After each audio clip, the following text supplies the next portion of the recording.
From the largest hotel in one of the least visited nations to a groundbreaking research project that cost billions of dollars, the world's most deserted airport, which was later utilized as a warehouse to store rice, to an abandoned stadium in the middle of the Amazon rainforest. We present to you some of the world's most pointless mega projects in the video we have for you today. Welcome to ZAD-M Facts. Number 5. Brazil's controversial Rainforest Stadium. The 2014 Football World Cup was famously held in Brazil, and for a nation that is so enamored with the game, it was a very significant event. To prepare for the major event, the nation had to undergo extensive renovations. Brazil was required to construct 12 new football stadiums and restore a few older ones. Brazil planned to spend a total of $11 billion on this gigantic mega project, but despite the staggering expense, the nation was eager to share its love of sports with the entire world. These massive mega projects, however, are not always economically feasible in the long run, as is the case in many nations that host the World Cup. Critics and financial repercussions are frequently disregarded in order to provide the best World Cup presentation.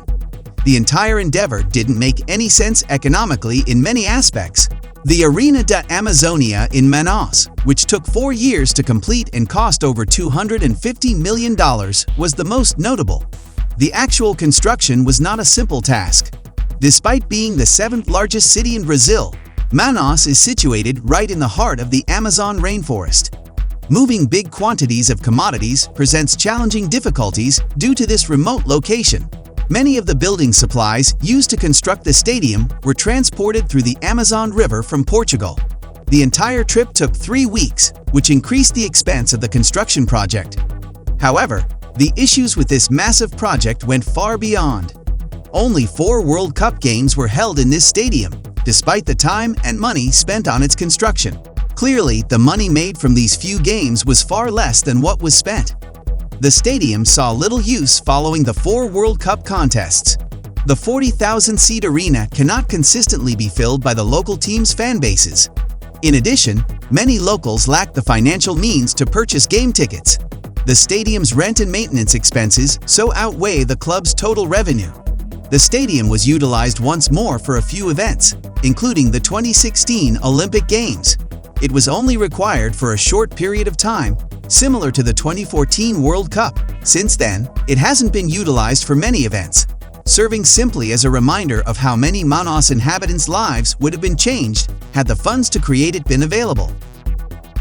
Number 4. Abandoned ghost cities in China. Real estate boomed as China became a major economic force in the early 2000s. Mega projects arose everywhere, and some of the most recognizable skyscrapers in the world found a home in the nation's biggest cities.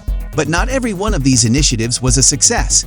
In actuality, China has built a vast number of ghost cities that cost billions to construct but are now mainly deserted. In today's video, we look at one such project that is located in China's Hebei province.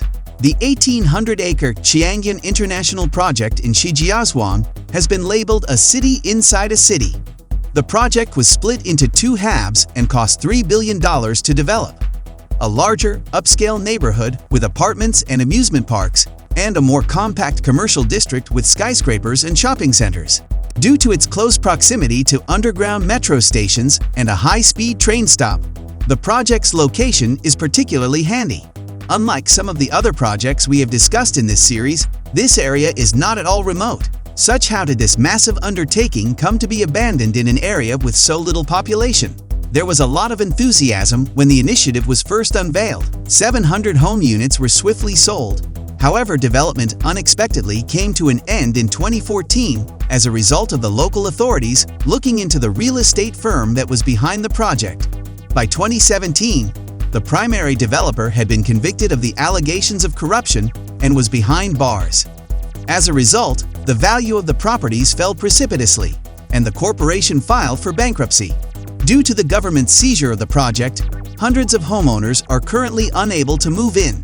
The partially completed development is still unfinished, and the portions that have already been created have started to deteriorate.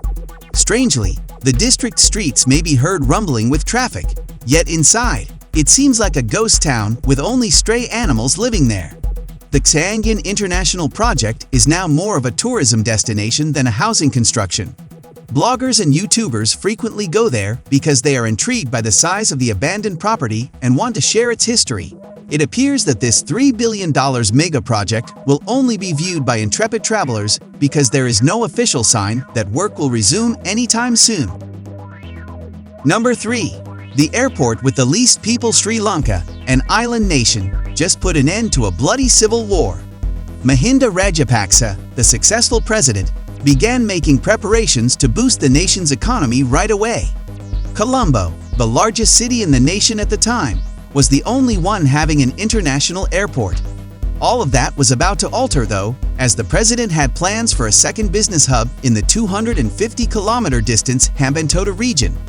With China's assistance, a partner eager to invest billions in infrastructure projects, a new seaport was developed in an area that was already undergoing a tremendous development boom. The second international airport for Sri Lanka was to be constructed near the small town of Matala, which is close to Hambantota. A government organization at the time put up a study cautioning against the development of a second international airport in Matala. The analysis came to the conclusion that the funds would be better used to expand the Colombo International Airport.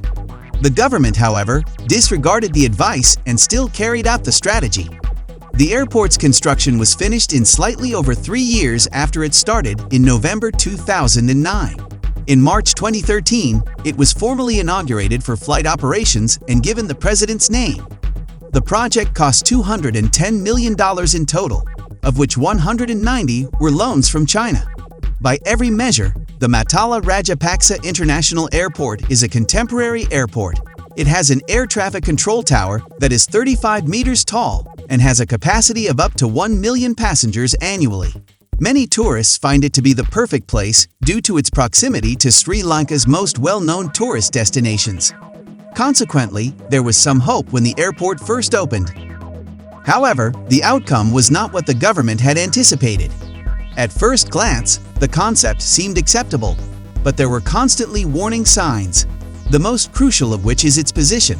A third of the 20,000 residents of the little city where the airport is situated live below the poverty line.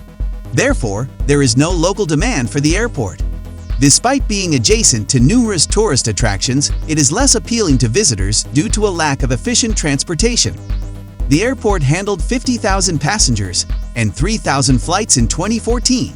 The numbers were insufficient for an airport built to handle 1 million people per year. The worst, though, was yet to come.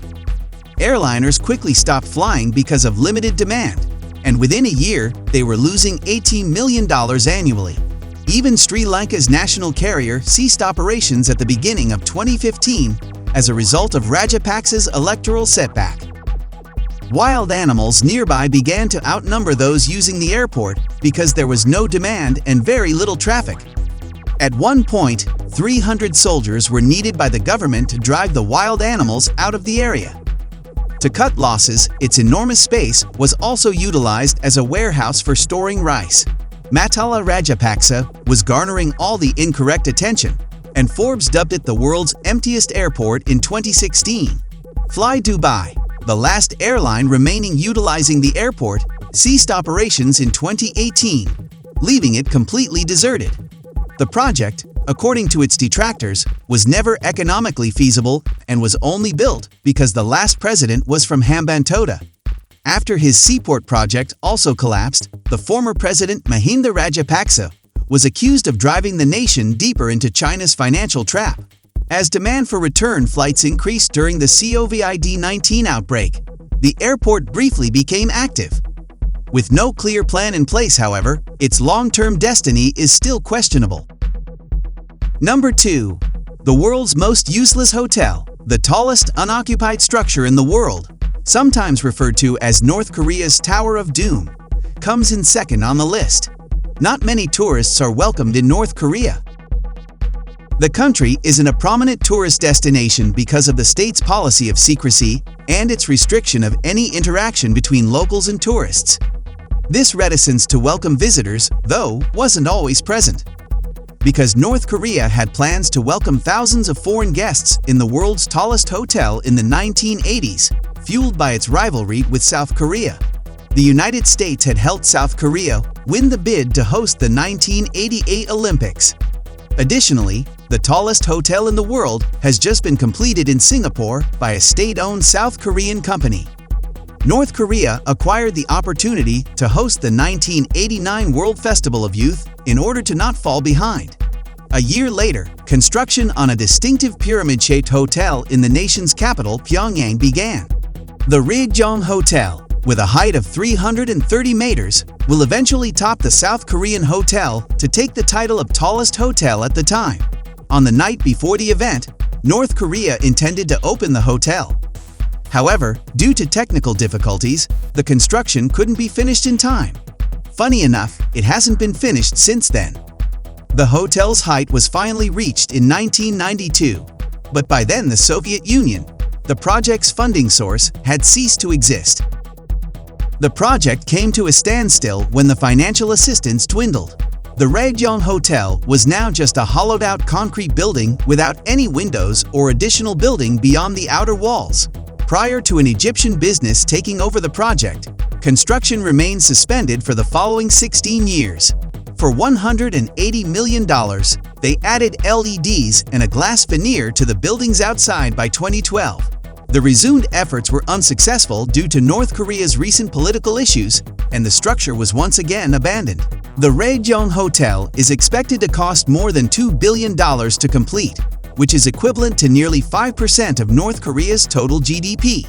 The project's status is unknown on an official level, and given North Korea's financial situation, a restart seems highly improbable. Number 1.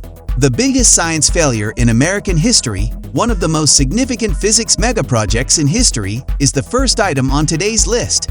When finished, the superconducting supercollider in Texas will be a network of tunnels circling Waxahachie and acting as the most powerful particle accelerator in existence.